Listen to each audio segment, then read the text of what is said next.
para akong aso na udlis, na magtapon sila ng pandyan, pipigilan ng aso. Ako naman, tahol ng tahol, hindi ba abot yung...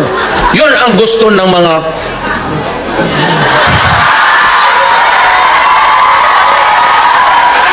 If you have the evidence, go ahead and file the case. Wala akong problema. I can rot in prison for my country. Yan. I am not a Filipino for nothing. Basta ganito lang kami kapobre. Wag don't fuck with our dignity. Kaya sabihin nila, si Duterte is not a statesman. He behaves like a hoodlum. Tama ka. Ulong ka pala eh. Ngayon mo lang nalaman? Ganon ako, ganito, ganon. Ay, hindi na bali, basta ganito yan eh, para sa lahat.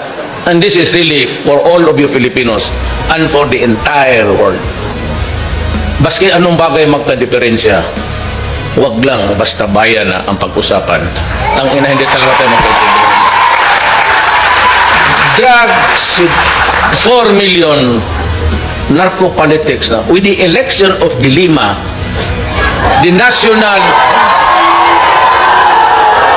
national portals of narco-politics has entered the political life of our country.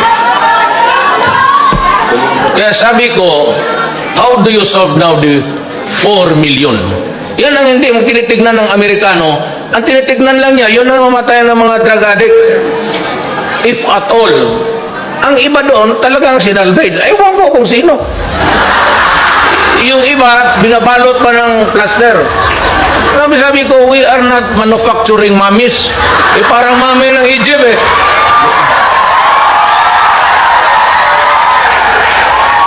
Sabi ko, if you really want to stop the guy, just shoot him with one bullet in the head. Huh? That's it. Bakit man tayo magbalot-balot ba dyan? Ano ito, suman?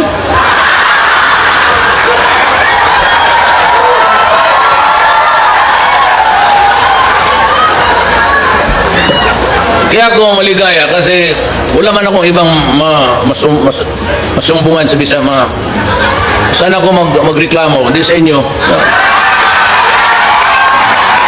Inaapi-api tayo. But you know, in the course of my sabi ko separation, it is provided in the Constitution. Section 7, Article sabi doon, our country must formulate an independent foreign policy.